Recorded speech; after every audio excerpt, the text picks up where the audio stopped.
வணக்கம். Welcome to life horoscope. இந்த marriage மேட்சிங்கை பற்றி நிறைய பேர் வந்து கேட்டிருந்தீங்க. அதாவது எந்த ராசியை நம்ம வந்து அவாய்ட் பண்ணலாம். இப்போ மேஷம் முதல் மீனம் வரைக்கும் நீங்கள் திருமண வரன் இல்லை திருமண பொருத்தம் இல்லை கல்யாணம் ஆனவங்களாக இருப்பீங்க. ஒரு குழப்பம் வந்துகிட்டே இருக்கும்.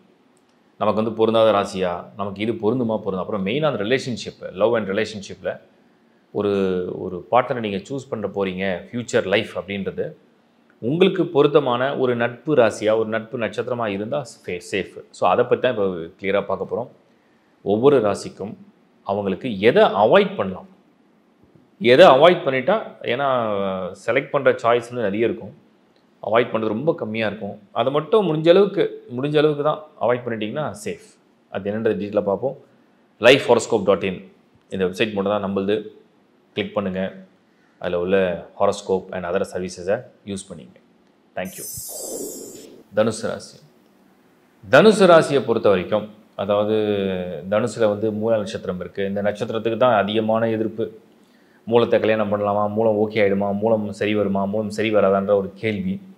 அப்புறம் டிஃபால்ட்டாகவே தனுசு ராசிக்கு நிறைய பேர் என்ன கேட்டாங்க, இந்த மாதிரி தனுசுனாலே திருமண வாழ்க்கை வந்து சுமாராக தான் இருக்குன்னு சொல்கிறாங்களே, இதெல்லாம் உண்மையா, அது எப்படி இருக்கும், அது சுமாராக இருக்குன்றாங்க, அது எப்படி உண்மையா அது அப்படின்ற மாதிரி கேட்டாங்க.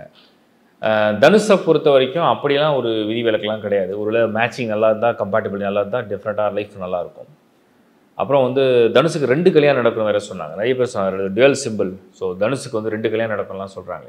எல்லாருக்கும் தனுசு ராசியில் பிறக்கும் 2 கல்யாணம் நடக்காது. அவங்களுக்கு அந்த பர்த் சார்ட்டில் அந்த ஆப்ஷன்ஸ் இருந்ததுன்னா அப்படி நடக்கிறதுக்கு வாய்ப்புகள் இருக்குது.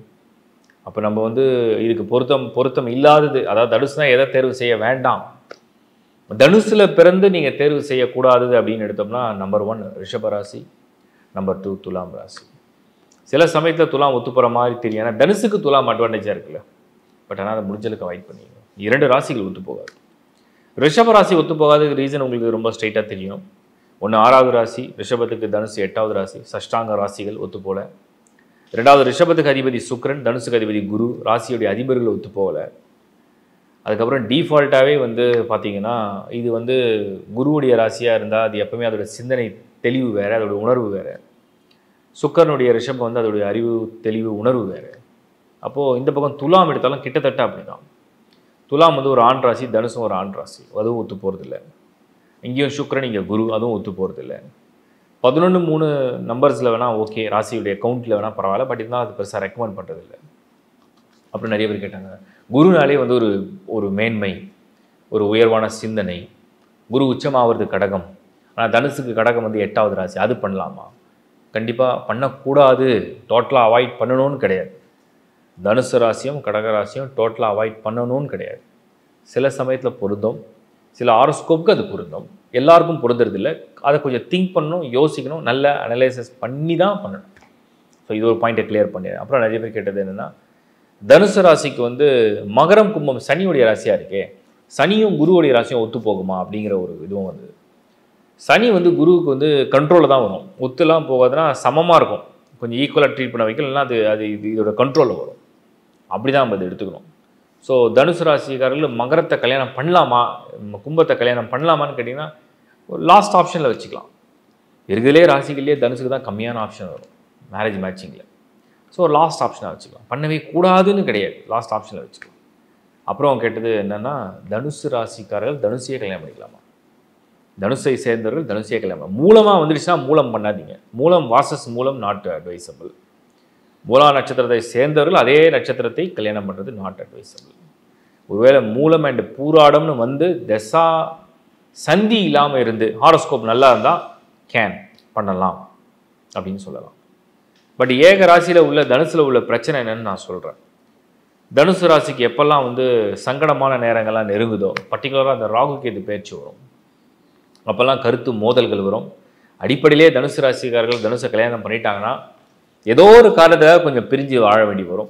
அதனால் அதை வந்து முடிஞ்சளவுக்கு அவாய்ட் பண்ணலாம். பட் வேறு வழி இல்லை, பிடிச்சிருக்கு, ரிலேஷன்ஷிப் ஆகிடுச்சு அப்படின்னா திங்க் பண்ணி பண்ணுங்க.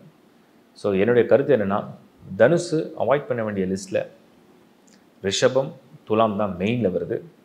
லாஸ்ட் ஆப்ஷனாக கடகம் எடுத்துக்கலாம், மகரம் கும்பம் எடுத்துக்கலாம். மீதி ராசிலாம் நீங்கள் வந்து நல்லபடியாக பண்ணலாம். தனுசுக்கு தனுசே கூட வேறு நட்சத்திரங்களை பிறந்திருந்தால் அதை நீங்கள் வந்து திங்க் பண்ணி முடிவெடுக்கலாம். ஸோ மற்ற ராசிகள்லாம் இருக்கே அப்படின்னு நினைப்பீங்க. மீனம் இருக்குது. உங்கள் தனுசுக்கு அதிபன் குரு தான் மீனத்துக்கும் அதிபன். அது திருமணம் செய்யலாமான்னா கேன். மேஷம் இருக்குது, சிம்மம் இருக்குது, கன்னி இருக்குது, அதுக்கப்புறம் விருச்சிகம் இருக்குது, மிதுனம் இருக்குது. ஸ்ட்ரைட்டாக இருக்குது உங்களுக்கு. ஸோ இதெல்லாம் ஆப்ஷன் இருக்குது. இப்போ தனுசுக்கு ஆப்ஷன் ரொம்ப கம்மியாக இருக்குது. ஸோ அதனால் சரியான தேர்வை செய்யுங்க. வாழ்க்கையை வந்து இனிமையாக சந்தோஷமாக வாழுங்க. வாழ்த்துக்கள். இப்போ இந்த ராசி பொருத்தத்தை பற்றி நீங்கள் பார்த்தீங்க. ஏற்கனவே நிறைய பேர் என்ன கேட்டிங்கன்னா, இப்போ பொருத்தமான ராசி எதுன்னு கேட்டிங்க. பட் பொருத்தமான ராசி தனியாக வீடியோ பண்ணியிருக்கேன். எந்தெந்த ராசியை கல்யாணம் பண்ணால் எப்படி இருக்கணும் பண்ணியிருக்கேன். அடுத்த ஒரு செஷனில் நான் வந்து நட்சத்திரத்துக்கு டீப்பாக இன்னும் எடுத்துகிட்டு போகலாம். இப்போது இந்த பார்த்த வீடியோவில் உங்களுக்கு வந்து சிலருக்கு பொருந்தாத ராசி கூட சம்டைம்ஸ் பொருந்துற மாதிரி இருக்கும். அது தனிப்பட்ட ஹாரோஸ்கோப்புடைய பலனும் ப்ளஸ் வந்து அவங்கவுங்களுடைய இண்டிவிஜுவல் குணாதிசயங்கள்லாம் ஒரு ஹாரோஸ்கோப் ரொம்ப பாசிட்டிவாக இருக்கும். அவங்க எந்த ராசியை கல்யாணம் பண்ணாலுமே அட்ஜஸ்ட் பண்ணிட்டு போவாங்க. அந்த மாதிரி சில ராசிகள்லாம் உண்டு. ப்ளஸ் மீன்ஸ் அந்த பிளானட்டரி பொசிஷன் இருக்கும். ஸோ அதையும் நீங்கள் கலந்து புரிஞ்சுங்க. அதே மாதிரி திருமண பொருத்தத்துக்கு நிறைய பேர் கேட்ட காமனான கேள்விகள்லாம் இருக்குது. அது என்னென்னா, ரஜ்ஜு முக்கியமாக, அப்புறம் வந்து இந்த வசிய பொருத்தம்னு இருக்குது, அது வசியமாக இருந்தால் எல்லாமே அட்ஜஸ்ட் ஆகி போயிடுமேன்னு கேட்குறாங்க. அப்புறம் கன பொருத்தத்தை பற்றி ஒரு இது டவுட் இருக்குது. இதில் வந்து எப்படிங்க இது கன பொருத்தம் ரொம்ப முக்கியமானு கேசி, எல்லா பொருத்தமும் முக்கியம்தான். கணம்னா என்னென்னா, மனித கணம், தேவகணம், ராட்சச கணம். அப்போ அவங்களுடைய அணுகுமுறைகள் ஒன்று இருக்குது. ஒரு மனிதனுடைய அணுகுமுறைகள், மனிதன் மாதிரி அவன் திங்க் பண்ணி செயல்படுவானா, ஒரு ராட்சசன் போல் அந்த வேகம் இருக்குமா, ஒரு தேவகணம்னா தேவர்கள் போல், அதாவது ரொம்ப சாத்வீகமாக இருக்குமா, அப்படிங்கிறது தான் அதோடைய வித்தியாசங்கள். ஸோ அது ஒரு ப்ரையாரிட்டியானு கேட்டிங்கன்னா, அதுக்கு ஒரு அம்சம் இருக்குது. அதே மாதிரி ரஜ்ஜு வந்து நிறைய பேர் என்ன சொல்கிறாங்கன்னா, உயிர் போயிடும், ஆயில் கண்டம் வந்துடும் அப்படின்னு சொல்லியிருக்கு. அப்படி எல்லா ரஜ்ஜுக்கும் ஆயில் போகணும்னு கிடையாது. கழுத்து ரஜ்ஜுன்னு ஒன்று இருக்குது, தலை ரஜ்ஜுன்னு, இது ரெண்டு தான் வந்து ஆயில் சம்மந்தப்பட்ட விஷயங்களை பற்றி பேசப்படுறது. மற்ற ரஜ்ஜுவெல்லாம் வந்து அவ்வளோ தூரம் வந்து கொண்டு போகிறது இல்லை. அடுத்தது வந்து நம்ம பார்க்குறது என்னென்னா, இந்த நட்சத்திரங்களுடைய பொருத்தத்தை தின பொருத்தம் ரொம்ப முக்கியமாக. ஏன்னா க்ளோஸாக இருக்கிற ஸ்டார்ஸ்லாம் கல்யாணம் பண்ண வேண்டாம்னு சொல்கிறாங்களே. பொதுவாகவே பெண்ணுடைய நட்சத்திரத்தை வந்து ஆணுடைய நட்சத்திரம் 7 அல்லது 13 நட்சத்திரத்தில் கடந்திருந்தால் நல்லது. 13 கடந்தால் ரொம்ப நல்லது. குறைஞ்சபட்சம் 7 கடந்தால் நல்லது. ஸோ இது நட்சத்திரங்கள். அப்போது வந்து ஒரு பொருத்தம் எடுக்கும்போது நிறைய ஆஸ்பெக்டில் பார்க்கணும். தோஷங்கள் இருக்கான்னு பார்க்கணும், தோஷம் இல்லாத ஜாதகத்தை பார்க்கணும். அதே மாதிரி ராகுவால் தோஷம் வருதா, இல்லை வந்து செவ்வாயால் வருதா, இல்லை சனியால் வருதா, இல்லை கலஸ்திர ஸ்தானமே தோஷம் அடைஞ்சிருக்கா, இல்லை குரு சுக்கிரன் சுபர்கள் கெட்டு போயிருக்காங்களா, இப்படி நீங்கள் வந்து டிஃப்ரெண்ட்டாக பார்த்து கற்றுக்கணும். ஸோ இப்போ நம்ம கொடுத்துற இந்த வீடியோ என்னென்னா, எதை வந்து ராசியில் அவாய்ட் பண்ணலாம். ஏன்னா ராசிங்கிறது எமோஷன், ராசிங்கிறது மைண்டு. ஒரு மனிதன் தினமும் சிந்திக்கிறது, செயல்படுறது, அவன் புரிஞ்சிக்கிறது, அவன் யோசிக்கிறது, அவன் பழகிறது, அவன் அணுகுமுறை செய்கிறது, இதுதான் ராசி. அப்போது தனக்கு நட்பான ஒரு ராசியை தேர்வு செய்யும்போது அந்த வாழ்க்கையை இனிக்கும். தனக்கு நட்பில்லாத ராசியை தேர்வு செய்யும்போது அந்த வாழ்க்கையில் வந்து சில கசப்பான அனுபவங்களை சந்திக்கிறதுனால அதை முடிஞ்ச அளவுக்கு அன்ஃபேவராக செலக்ட் பண்ண வேணான்றது தான் கருத்து. சரி, சில பேர் உடனே ஒரு கேள்வி இருக்கும், செலக்ட் பண்ணிட்டோம், ரிலேஷன்ஷிப்பில் இருக்கும், நீங்கள் சொல்கிற பொருந்தாத ராசியில் தான் லிஸ்ட்டில் வருது. உதாரணத்துக்கு மேஷ ராசிக்காரன், நான் வந்து கன்னி ராசி பெண்ணை வந்து நேசிக்கிறேன், அப்புறம் இந்த பக்கம் நான் விருச்சிக ராசி பெண், எனக்கு வந்து மிதுன ராசி தான் பையன் வந்திருக்கான். ஸோ இந்த மாதிரிலாம் நிறைய பேர் சொல்லுவாங்க. அதே மாதிரி கும்ப ராசியில் பிறந்து சிம்மத்தை வந்து இல்லைனா கடகத்தை வந்து கல்யாணம் பண்ணுவாங்க. கும்பம் அண்ட் கடகம், மகரம் அண்ட் சிம்மம், இதெல்லாம் பொருந்தாத ராசிகள்னு வச்சுங்களேன். ஸோ இப்படி இருக்கும்போது அது என்ன பண்ணுறது அப்படின்னா, அப்போ அவங்களோட இண்டிவிஜுவல் ஹாரோஸ்கோப்பில் அந்த ஸ்கோர் நல்லா இருந்ததுன்னா அந்த வாழ்க்கையை வந்து காப்பாற்றி கொண்டு போகும். ஸ்கோர் நல்லா இருந்தால் என்னென்னா, மனஸ்தாபங்கள், மன வருத்தங்களோட அனுசரித்து அட்ஜஸ்ட் பண்ணி தான் அந்த வாழ்க்கையை கொண்டு போகணும். இந்த புரிதலோடு பாருங்கள். சப்ஸ்கிரைப் பண்ணிங்க. இந்த வீடியோ பிடிச்சிருந்தால் லைக் பண்ணுங்கள். உங்கள் நண்பரோட ஒரு ஷேர் பண்ணுங்கள்.